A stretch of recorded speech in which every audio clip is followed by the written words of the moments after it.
नमस्कार दोस्तों, मेरा नाम अंकुश सिंह भाटी है। यूपीएससी सिविल सर्विसेज परीक्षा 2018 में मैंने ऑल इंडिया रैंक 238 हासिल किया। My optional for this exam was sociology और मेरे सोशियोलॉजी में 305 मार्क्स आए। आज मैं आपको सोशियोलॉजी का एक बहुत इंपॉर्टेंट टॉपिक के बारे में डिस्कस करने वाला हूं, जो कि पेपर 2 के सेक्शन बी का थर्ड टॉपिक है, जो कि है ट्राइबल कम्युनिटीज़ इन इंडिया। यह एक इम्पॉर्टेंट टॉपिक है पेपर 2 में और इससे कई बार देखा गया है कि 20 और 10 दोनों मार्क्स के सवाल आते हैं। इस टॉपिक में 4 सब टॉपिक्स हैं। Number 1 is the definitional problem of the tribes in India. Number 2 is geographical distribution. Number 3 is colonial policies and number 4 is issues with the integration and autonomy of tribes. So हम लोग सबसे पहले definitional problem देखेंगे। Geographical distribution जो है, हम लोग जैसे कि 1, 3 और 4 टॉपिक डिस्कस करेंगे, उसमें मैं आपको कई बार एग्जांपल्स दूंगा ट्राइब्स की और उनका कहाँ पे रहना सहना है, कि कौन से स्टेट में पाई जाती हैं और कौन से रीजन में है। तो ज्योग्राफिकल डिस्ट्रीब्यूशन उसी में हम लोगों का कवर हो जाएगा, तो इसलिए उसको अलग से कोई डिस्कस करने का हमें नीड नहीं है। हर बार एग्जाम्पल में एक ज्योग्राफिकल डिस्ट्रीब्यूशन कवर हो जाएगा, तो आप लोग उसको एक मैप में बना सकते हैं कि कौन सी ट्राइब कहाँ पाई जाती है। तो सबसे पहले हम लोग डेफिनेशनल प्रॉब्लम की बात कर लेते हैं। देखिए, ट्राइब जो शब्द है, the word tribe has been derived from the Latin word tribus. So tribus का जो मीनिंग था वो था divisions in the society. So it was a journalist meaning कि भैया डिवीजन जितने भी हैं सोसाइटी में, उसको ट्राइबस के नाम से जाना जाता था। लेकिन later into the time when we moved on, we found that the tribe word is used for poor and disprivileged people. So एक नया मीनिंग ट्राइब शब्द को मिला, जो ट्राइबस शब्द था लैटिन ओरिजिन का, उसको एक नया मीनिंग मिला जहाँ पे उसको पुअर पीपल के लिए सिग्निफाई करता था। लेकिन इसको भी अगर हम आगे बढ़ें तो जो करंट फॉर्म ऑफ मीनिंग है ट्राइब का, जो कि a community of the people who are living isolated from the mainstream society, who have a unique culture, unique identity, जो इस तरह का जो ट्राइबल आजकल जो हम लोग कॉन्टेम्पररी मीनिंग है, वो हमारा दिया गया था कॉलोनियल रूलर्स के द्वारा। जब उन्होंने कॉलोनाइजेशन किया Asian Africa, they found that there are people who are having a unique identity, तो उनको ट्राइब नाम दिया गया और अभी जो हम लोग कॉन्टेम्पररी मीनिंग वो दिया गया। डेफिनेशनल प्रॉब्लम में एक और चीज़ आती है कि अगर हम आज की जो मॉडर्न इंडियन लैंग्वेजेस हैं उसकी बात करें, हिंदी है, मराठी है, इसमें ट्राइब के लिए कोई शब्द जो है स्पेसिफिक वर्ड यूज़ नहीं किया गया है। अगर हम बात करें जनजाति, जो कि हिंदी का एक शब्द है, तो उसमें भी जाति का शब्द आता है। जाति इज कास्ट, तो हम लोग कास्ट से रिलेट करके उसको डिफाइन कर रहे हैं। या अगर हम बात करें आदिवासी, आदिवासी मतलब कि जो पुराने वासी हैं, तो उसमें भी हम लोग उसको डिफाइन नहीं कर पा रहे हैं, उसको डिस्क्राइब कर रहे हैं। तो कोई भी हिंदी वर्ड ऐसा पर्टिकुलर वर्ड नहीं है जहाँ पे आप उसको ट्राइब के लिए यूज़ कर सकते हैं। तो ये एक डेफिनेशनल प्रॉब्लम हम लोगों के पास सारे एंथ्रोपोलॉजिस्ट और सारे सोशियोलॉजिस्ट ने फेस की थी। तो इसका सॉल्यूशन निकालने के लिए सबसे पहले हम लोगों के पास एक व्यू पॉइंट रखा गया, जिसमें यह था कि इसको हम लोग कास्ट के रिलेशन में डिफाइन कर सकते हैं। सो इसमें हम लोगों के पास 2 स्कूल ऑफ थॉट्स आए। सबसे पहला जो स्कूल ऑफ थॉट्स था, उसका कहना था कि हम लोग इसको कास्ट से इसमें कंपैरिजन कर सकते हैं और सिमिलैरिटी बिटवीन कास्ट और ट्राइब देख सकते हैं। उनका यह कहना था कि भाई कास्ट जो है, जो ट्राइब्स जो हैं, they are one form of caste only, they are taken in the lower ranks of the hierarchy, in the caste hierarchy they are taking lower positions, और वो कास्ट से उसमें सिमिलैरिटी है। दूसरा स्कूल ऑफ थॉट्स था जिसमें उन्होंने differences find किए कास्ट और ट्राइब्स के बीच में। सो इसमें हम लोगों के पास दोनों स्कूल ऑफ थॉट्स को मिला के हम लोग एक अप्रोच लेते हैं जिसको बोलते हैं हिंदुआइजेशन अप्रोच। हिंदुआइजेशन अप्रोच का क्या मतलब है कि ट्राइब कैसे एक हिंदू कल्चर का एलिमेंट है, हम उस पर नज़र डालेंगे। तो इसमें हम लोगों के पास काफ़ी सारे थिंकर्स, एंथ्रोपोलॉजिस्ट, सोशियोलॉजिस्ट आते हैं। अगर हम लोग डिफरेंस की बात करें तो इसमें हम लोगों के पास सबसे पहले हमारे पास एक नाम आता है फ्रैंक फर्नांडिस का। फ्रैंक फर्नांडिस का मानना था कि कास्ट जो है वह एक ऑर्गेनिक सॉलिडारिटी की एग्जाम्पल है और ट्राइब जो है वो एक मैकेनिकल सॉलिडारिटी का एग्जाम्पल है। तो कम्युनिटी में the type of the solidarity present in the community के आधार पर उन्होंने कास्ट और ट्राइब को डिफरेंशिएट करने की कोशिश की थी। तो इस तरह से उनका कहना था कि कास्ट और ट्राइब में डिफरेंस है और वो सॉलिडारिटी पर आधारित है। सिमिलैरिटी की बात करेंगे तो बहुत सारे हम लोगों के पास हिंदुआइज्ड वर्जन ऑफ ट्राइबल डेफिनेशन देते हैं। इसमें सबसे पहले हम लोगों के पास बहुत ही फेमस घुरिया साहब आते हैं। जीएस घुरिया का कहना था कि जो ट्राइब्स हैं they are backward Hindus. Backward Hindus मतलब कि जो भी हम लोगों के पास they are not totally integrated to the Hindu culture, they are poorly integrated, not perfectly integrated into the Hindu culture. तो घुरियर ट्राइब्स को जो है बैकवर्ड हिंदूज बुलाते हैं। तो इसमें इनका कहना है कि कास्ट और ट्राइब में बहुत ज़्यादा डिफरेंस नहीं है, they are backward Hindus only. फिर इसमें दूसरे हम लोगों के पास जो इंपॉर्टेंट थिंकर आते हैं वो हैं एन.के. बोस। एन.के. बोस साहब एक किताब लिखते हैं Hindu method of acculturation. Hindu method of acculturation में वो बात करते हैं कि क्या क्या सिमिलैरिटीज हैं हिंदू कल्चर में और ट्राइबल कल्चर में, किस तरह से element of tribal culture are present in Hindu culture. तो इसमें सबसे पहले बात करते हैं कि ट्राइबल कल्चर के जो एलिमेंट्स हैं जैसे कि नेचर वर्शिप है, एनिमिज्म है, इस तरह के जो एलिमेंट्स हैं वो हिंदू कल्चर में भी पाए जाते हैं। तो he talks about the acculturation of the tribes into the Hindu culture. दूसरी बात वो करते हैं कि किस तरह से जो चेंजेस हिंदू कल्चर में हो रहे हैं वो चेंजेस का रिफ्लेक्शन हम लोगों के पास ट्राइबल कल्चर में भी दिखाई देता है। इसके लिए एग्जांपल दिया जा सकता है भक्ति मूवमेंट का। जैसे जैसे भक्ति मूवमेंट आगे बढ़ा तो हमने देखा कि ट्राइबल कम्युनिटीज में से भी भक्ति प्रीचर सब सामने आए। तो इसमें जैसे ताना भगत इसका एक एग्जाम्पल है। तो जैसे जैसे हिंदू कल्चर में चेंज हो रहा है वैसे वैसे ट्राइबल कल्चर में भी वो चेंजेस रिफ्लेक्ट हो रहे हैं। तीसरा इन्होंने बोला कि एन.के. बोस साहब ने कि जो हम लोगों के पास lower positions in the caste hierarchy हैं they are open for the tribals. क्या होता है कि जब भी हम लोगों के पास ट्राइबल फॉरेस्ट से गांव में आते हैं तो there are agriculturist. So agriculturist tribes को ज़्यादा प्रेफर करते हैं बजाय जो सो कॉल्ड अनटचेबल्स से। सो उनका मानना है कि अनटचेबल्स अनपॉल्यूटेड है, सो उसकी बजाय वो ट्राइब्स को प्रेफर करते हैं और इस तरह से ट्राइब्स जो हैं एग्रीकल्चरल लेबरर के फॉर्म में भी गाँव में आ जाती हैं। सो एन.के. बोस साहब का ये हो गया। इसके बाद SC. Roy, Indian thinker SC. Roy, इनका मानना था ये ट्राइब्स को हम लोगों के जन के नाम से बुलाते थे और कास्ट को इन्होंने जाति के नाम से बुलाया गया है। तो इनका ये कहना था कि जन और jati are mutually coexisting, they have a voluntaristic relationship with each other, there is no coercive relationship between the jan and jatis. तो इन्होंने जो हम लोगों के पास कोऑपरेशन है, जो इंटरडिपेंडेंस है जन और जाति की, उसकी बात हम लोगों का एस.सी. रॉय साहब करते हैं और उनका मानना है कि जनजाति हम लोगों के पास साथ में रह सकती हैं और रहती भी हैं।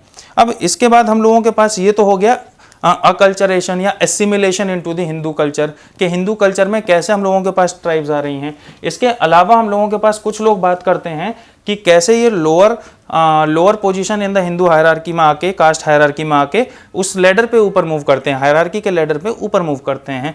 तो इसमें संस्कृताइजेशन जो हम लोगों के पास कॉन्सेप्ट है उसका इस्तेमाल करके भी काफ़ी थिंकर्स ने एक्सप्लेन किया है। इसमें जे एडवर्ड्स हम लोगों के पास एक एग्जाम्पल आते हैं। जे एडवर्ड्स हम लोगों के पास भूमिजा ट्राइब करके एक ट्राइब है, भूमिजा ट्राइब जो हम लोगों के पास आज के झारखंड में, अर्शवाइल बिहार में जो हम लोगों के पास पाई जाती थी, उसकी बात करते हैं जे एडवर्ड्स। और इसी तरह से एस.सी. दुबे जो हैं हम लोगों के पास राजगुंड्स ऑफ एमपी की बात करते हैं। तो इन दोनों ट्राइब्स को, इसको जे एडवर्ड साहब और इसको एस.सी. दुबे साहब बताते हैं कि ये दोनों ट्राइब जो हैं क्षत्रियाइजेशन की तरफ मूव कर रही हैं, they have move towards the becoming a Kshatriya in the caste hierarchy. और इस तरह से ये लोग हम लोगों के पास धीरे धीरे अपना एक बहुत पावरफुल किंगडम्स भी डेवलप कर रहे हैं। तो क्षत्रियाइजेशन और संस्कृताइजेशन की बात हम लोगों के पास जे एडवर्ड्स और एस.सी. दुबे साहब करते हैं, और असिमिलेशन की बात हम लोगों ने देखा एस.सी. रॉय, एन.के. बोस और घुरे साहब करते हैं। अब एसिमिलेशन, सब ट्राइब्स का एसिमिलेशन बराबर तो हो नहीं सकता, कुछ ट्राइब्स ज़्यादा हिंदू अकल्चर्ड हैं, कुछ ट्राइब कम अकल्चर्ड हैं। तो इसी डिग्री ऑफ एसिमिलेशन और अकल्चरेशन के हम लोगों की बात करते हैं बी.के. रॉय बर्मन। बी.के. रॉय बर्मन का क्या कहना है, ही क्लासिफाइज कास्ट इनटू 4 कैटेगरीज। सबसे पहला जो कैटेगरी है विच आर फुल्ली एसिमिलेटेड, जो कि फुल्ली एसिमिलेट हो चुकी हैं हिंदू कल्चर में। इसका एग्जाम्पल देते हैं वो राजगुंड्स ऑफ एमपी, जैसा हम लोगों ने देखा एस.सी. दुबे के टाइम पे। तो राजगुंड्स जो हैं वो फुल्ली एसिमिलेटेड हैं। दूसरे हैं which are positively oriented towards Hindu culture. So दूसरी टाइप की ट्राइब्स होंगी जो पॉजिटिवली ओरिएंटेड होंगी। फिर तीसरी टाइप की जो हम लोगों के पास हैं वो नेगेटिवली ओरिएंटेड हैं।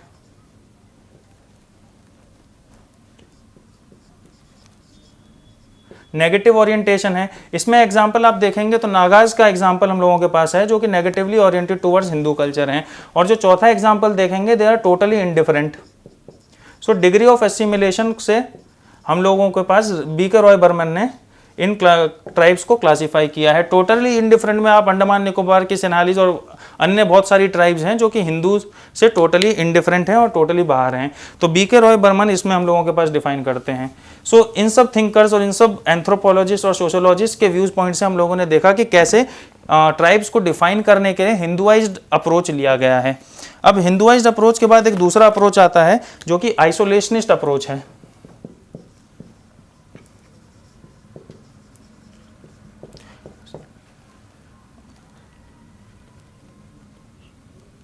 आइसोलेशनिस्ट अप्रोच में अगर हम लोग देखेंगे तो इसमें यह बात की जाती है कि जो ट्राइब्स हैं हम लोगों के पास, they have a totally different and distinct culture. So their culture different है, वे ऑफ लिविंग डिफरेंट है, लैंग्वेज, फूड डिफरेंट है। सो उनको इस तरह से देखना चाहिए कि मेन स्ट्रीम सोसाइटी से कितने आइसोलेटेड हैं। इसमें हम लोगों के पास सिन्हा बात करते हैं। सिन्हा कहते हैं कि tribes should be ideally defined in terms of their isolation from the centres of civilization, कि सेंटर्स ऑफ सिविलाइजेशन से वो कितना दूर है और उसमें कितना उनमें डिफरेंसेस हैं। लेकिन आगे चल के हम लोग देखते हैं, आगे और स्टडी करने पे पता लगता है कि जो आइसोलेशनिस्ट अप्रोच है इसमें कुछ खामियां हैं। इट्स नॉट 100% ट्रू, क्योंकि there are many tribes which are not completely isolated even in the past और nor in today's time. So इसमें अगर हम बात करें, जैसे कि हम लोगों के पास एग्जाम्पल है संथल ट्राइब का या गोंड ट्राइब्स का, इन सब ट्राइब्स के पास जो है अपने खुद के किंगडम्स हुआ करते थे, बड़ी बड़ी किंगडम्स बनाई थी इन्होंने। संथल है बिहार रीजन में, गोंड्स है। सो ये जो ट्राइब्स हैं ये लोग अपना किंगडम बना चुके थे। सो जब किंगडम बना चुके थे तो ये आइसोलेटेड होने का इनमें कोई सवाल ही नहीं पैदा होता। सो तो आइसोलेशनिस्ट अप्रोच को ये वो करते हैं। एक और ट्राइब हम लोगों के पास एग्जांपल देखते हैं आइसोलेशनिस्ट अप्रोच से अलग जो है वो है जेनु कुरुबा ट्राइब। जेनु कुरुबा ट्राइब कर्नाटका में पाई जाती है। जेनु कुरुबा ट्राइब का एक एक्सपर्टीज था कि they were expert in the training elephants. So elephants को जो ट्रेन करते थे, these elephants were used in the temples in religious purposes. So ये लोग जो है एलिफेंट सप्लाई करते थे। तो ये भी हम लोगों का आइसोलेशनिस्ट अप्रोच को नलीफाई करता है। फिर एक बात आई कि अगर आइसोलेशनिस्ट अप्रोच सच नहीं है, they are not culturally isolated but they are culturally whole, they are a whole society in themselves. Culturally whole होते हैं हम लोगों के पास जो भी ट्राइबल कम्युनिटीज हैं। एक होल सोसाइटी का क्या मतलब है कि they are economically self sufficient, they are politically autonomous and they have a very distinct culture. So whenever they are living even side by side, they try to maintain their cultural distinction from the other tribes. So for example हम लोगों के पास एक मुंडा and Oram tribe है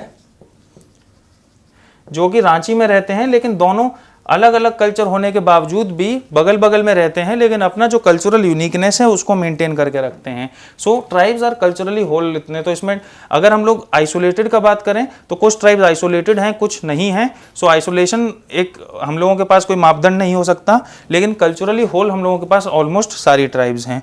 तो हम लोगों ने इस तरह से देखा कि पहला किस तरह से हम लोगों के पास डेफिनेशनल प्रॉब्लम ऑफ ट्राइब आई, किस तरह से हम लोगों के पास ट्राइब का जो मीनिंग है, जो ट्राइब शब्द का मीनिंग है वो टाइम टू टाइम इवॉल्व करता आ रहा है। किस तरह से पहले हम लोगों ने उसमें लैटिन ओरिजिन देखा, फिर उसके बाद कॉलोनियल उसका डेफिनेशन देखा, फिर हिंदुआइजेशन अप्रोच देखा, आइसोलेशनिस्ट अप्रोच देखा, फिर कल्चरल होल अप्रोच देखा। तो ये जो डेफिनेशनल प्रॉब्लम है हम लोगों के पास कास्ट ट्राइब्स की, उसको दर्शाता है। इसमें तीसरा टॉपिक जो था हम लोगों के पास वो था कॉलोनियल पॉलिसीज। अपने कॉलोनियल रूलर्स थे वो हम लोगों के पास बहुत ज़्यादा इकोनॉमिक एक्सप्लॉयटेशन कर रहे थे। सो जितना भी हम लोगों के पास the cultural and the social practices of the tribes, they became subservient to the economic exploitation of the Britishers. So जो भी हम लोगों के पास ट्राइब्स का रिलेशनशिप था उनके फॉरेस्ट से, उनके रिसोर्सेज से, सो कॉलोनियल रूलर्स ने वो सब बदल दिया और एक नया फॉर्मेट उनके पास लेके आ गए। तो जब उन लोगों ने उनका एक्सप्लॉयटेशन करने की कोशिश की, तो आप लोगों ने हिस्ट्री में पढ़ा होगा कि कैसे हम लोगों के पास कोल, छुआर और संथल अपराइजिंग हुआ। तो इस अपराइजिंग के बाद, सब ये 1850 से पहले की बातें हैं, इस अपराइजिंग के बाद उन्होंने एक नया अप्रोच अपनाया जो कि था सेग्रीगेशन। वो सेग्रीगेट करना स्टार्ट कर दिया। सेग्रीगेशन उनका पहला अप्रोच था। इसी के तहत 1874 में एक बहुत ही इंपॉर्टेंट एक्ट आता है जिसका नाम है सारा act, scheduled areas regulation act. तो इस एक्ट में हम लोगों के पास जितना भी ट्राइबल एरियाज था उसको उन्होंने सेग्रीगेट करने की कोशिश की गई थी। अब इसमें सेग्रीगेशन के बाद उनका जो आइसोलेशन है उसको इन लोगों ने पूरी तरह से एक तरह से मार दिया। तो उसमें सबसे पहले सबसे ज़्यादा रोल होता है हमारे पास मिशनरीज़ का। जो मिशनरीज थी, the so called civilization, quote unquote so called civilization of tribes करने के चक्कर में इनके ट्राइबल एरियाज में घुसे, उनका आइसोलेशन को ख़त्म किया और उनको एजुकेट करने के चक्कर में उनका जो लिटिल ट्रेडिशन था, द ट्राइबल लिटिल ट्रेडिशन था, उसको अपना part of Christian great tradition बना लिया। तो अपना उनका जो लिटिल ट्रेडिशन था, उनका जो आइसोलेशन था, यूनिक कल्चर था, उसको सबसर्वेंट बना दिया अपने कल्चर के चक्कर में। तो इसमें जो हम लोगों के पास उनका आइसोलेशन था वो तो अब खत्म हो चुका था। उसके बाद जितनी भी उन्होंने पास ब्रिटिश पॉलिसीज़ थी वो काफ़ी ज़्यादा एक्सप्लॉयटेटिव पॉलिसीज़ थी। तो इसमें हम लोगों के पास एक बहुत बड़े थिंकर हैं वर्जीनियस खाका। वर्जीनियस खाका, एक्से इनकी स्पेलिंग है, प्रोनाउंसिएशन खाका है। सो वर्जीनियस खाका का कहना है कि जितनी भी जितनी भी कॉलोनियल पॉलिसीज थी हमारी, they are meant for the interest of the colonial rulers, not for the interest of the tribes. So उन लोगों ने जितनी भी हम लोगों के पास एक्सप्लॉयटेशन किया, उससे हम लोगों का ट्राइब्स की जो आइडेंटिटी थी उसको बहुत ज़्यादा हार्म पहुँचा है। एल.पी. विद्यार्थी एक इंडियन सोशोलॉजिस्ट हैं, एल.पी. विद्यार्थी। एल.पी. विद्यार्थी की एक किताब है नेचर मैन स्पिरिट कॉम्प्लेक्स।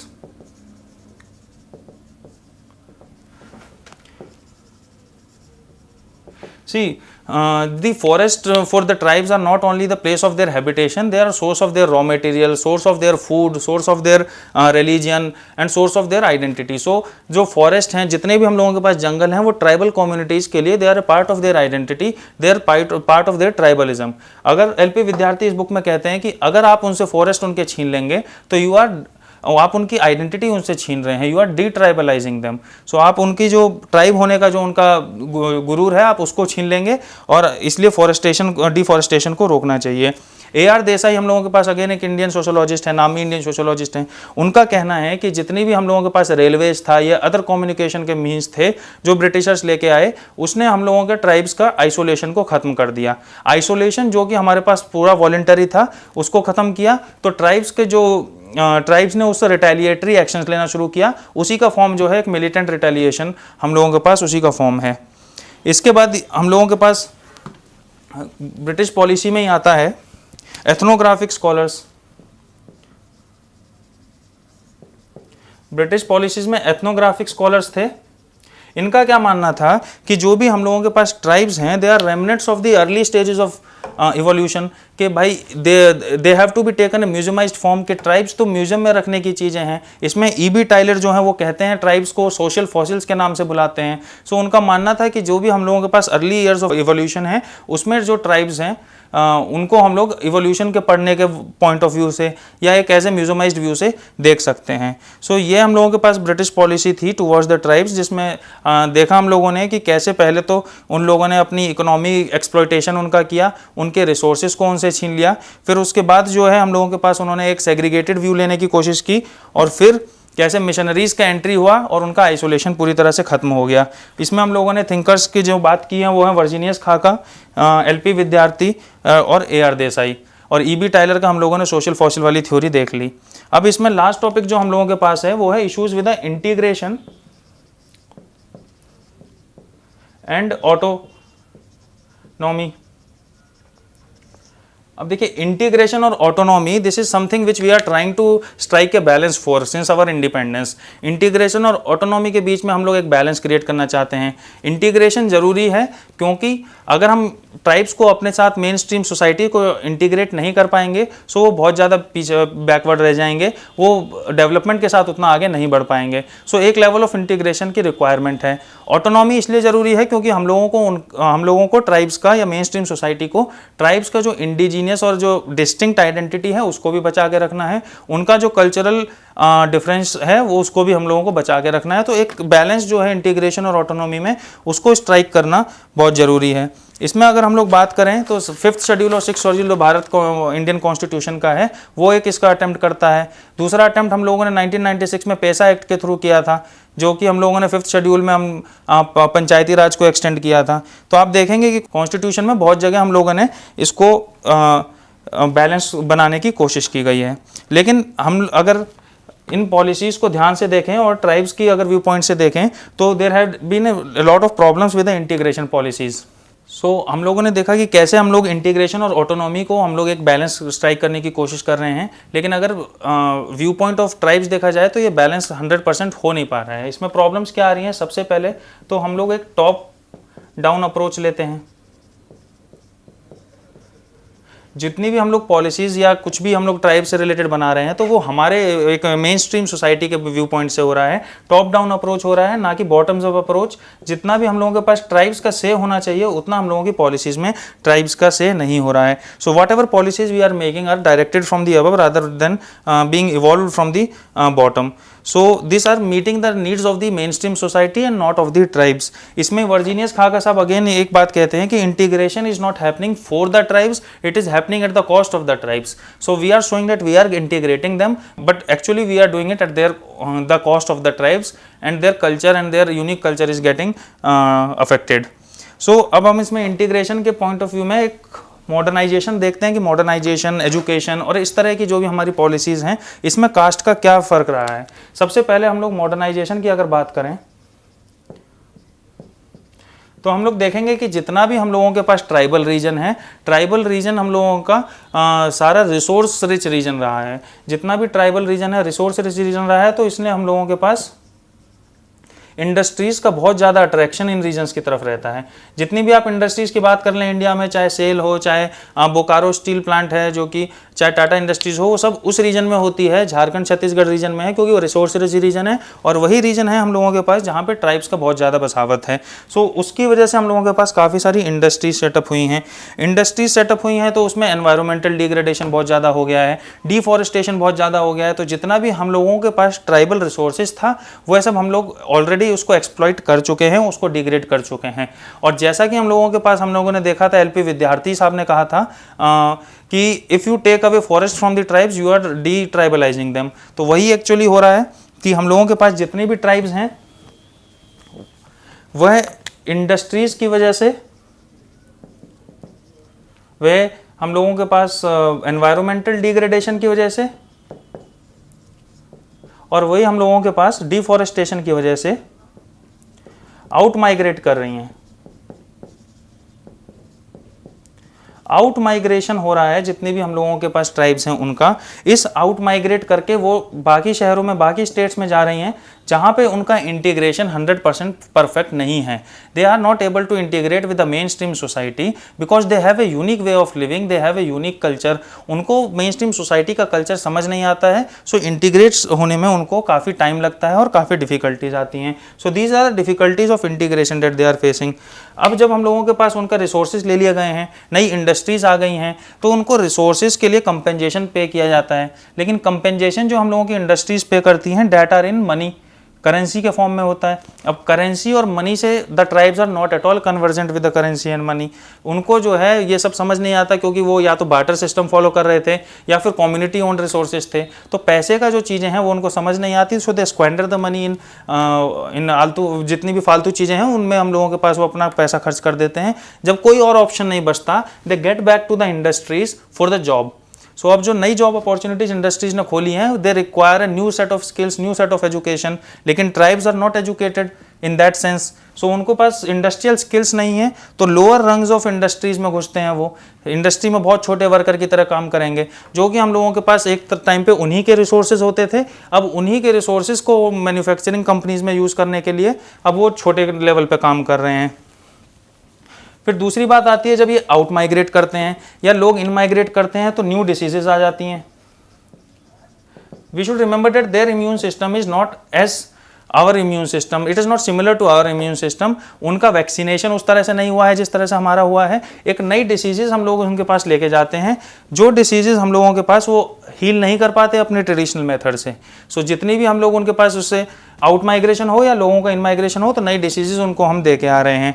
अब इसके बाद क्या होता है कि सारी ट्राइब्स जो हैं इक्वली मॉडर्नाइजेशन को एक्सेप्ट नहीं कर पाती। सो जब हम उनको इंटीग्रेट करने की कोशिश करते हैं तो कुछ ट्राइब्स बेटर इंटीग्रेट होती हैं, कुछ ट्राइब्स जो हैं हम लोगों के पास वो पुअरली इंटीग्रेट होती हैं। सो इस तरह के इंटीग्रेशन के डिफरेंस से हम लोगों के पास एक हेट्रोजीनियस ट्राइबल कम्युनिटी प्रोड्यूस हो जाती है। अब तक जो ट्राइबल कम्युनिटी होमोजीनियस हुआ करती थी, जहां पे डिफरेंसेस नहीं थे, अब हम लोगों ने उसको एक हेट्रोजीनियस कम्युनिटी बना दिया। सो हम लोगों के पास डिफरेंसेस क्रिएट हो गए depending upon the level of integrity और the level of assimilation into the mainstream society.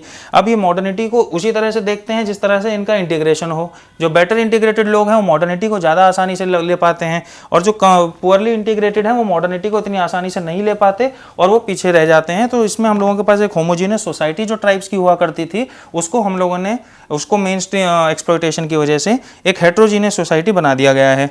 अब इसके अलावा इसमें हम लोगों के पास एजुकेशन आता है। एजुकेशन एक बहुत ही इंपॉर्टेंट एलिमेंट है इंटीग्रेशन का, लेकिन अगर हम इसमें पिछले डाटा को देखा जाए, पिछले 50 वर्षों के डाटा को देखा जाए, तो tribal communities are very lagging far behind in the educational terms, literacy terms. So इसके पीछे भी हम लोगों के पास रीजन है कि सबसे पहले तो हम लोगों के पास इसमें हाई ड्रॉप रेट्स हैं। क्यों हाई ड्रॉप रेट्स हैं? क्योंकि हमारे पास सबसे पहले तो ट्राइबल कम्युनिटीज़ की अगर हम इकोनॉमी की बात करें तो उनको जंगल से जाके सामान लाना पड़ता है, रॉ मटेरियल, बहुत सारी उनके पास डोमेस्टिक ड्यूटीज़ होती हैं जो आम मेन स्ट्रीम सोसाइटी के बच्चों के पास नहीं होती। सो डोमेस्टिक ड्यूटीज़ निभाने के चक्कर में वो उनके ड्रॉप रेट्स बहुत ज़्यादा हैं। फिर दूसरी बात ड्रॉप रेट का रीज़न है लैंग्वेज प्रॉब्लम।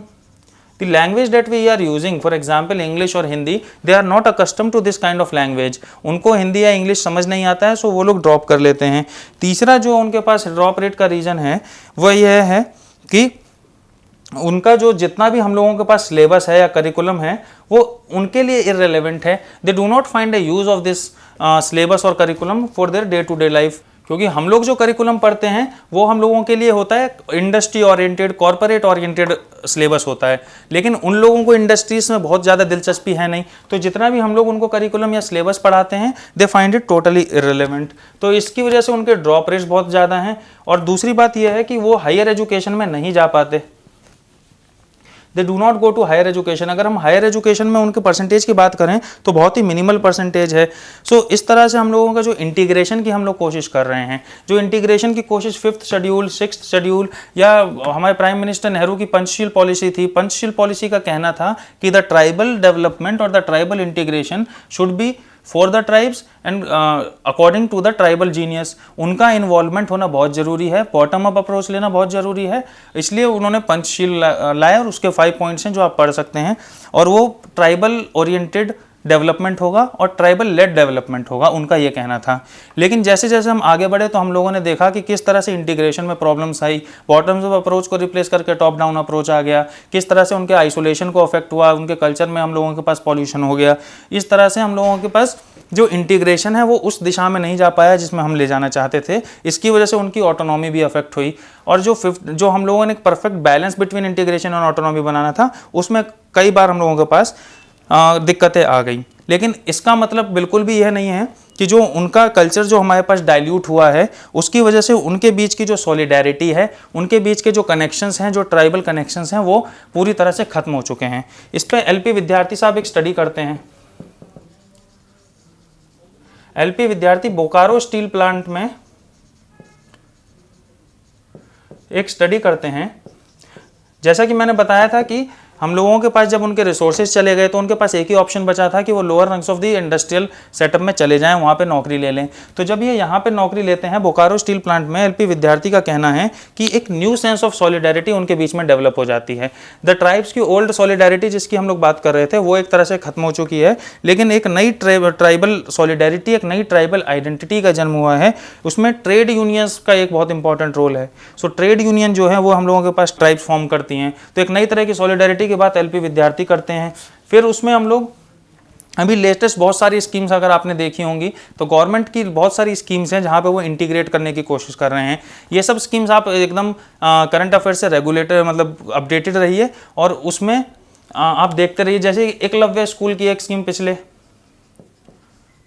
बजट में आई थी। एकलव्य स्कूल क्या है जो हमने एजुकेशन में डेफिशिएंसीज की बात की है उसको कवर करने का ये वो अटेम्प्ट करता है। ऐसे ही वन धन एक करके स्कीम है। वन धन स्कीम में क्या है, जितना भी हम लोगों के पास नॉन फॉरेस्ट प्रोड्यूस है उसको हम लोगों के पास माइनर प्रोड्यूस है उसको मार्केटेबल बनाता है। तो इस तरह की जो स्कीम्स हैं आप उनको अपने आंसर्स में ला सकते हैं और उससे आपको आंसर्स करंट अफेयर बेस्ड बन सकता है।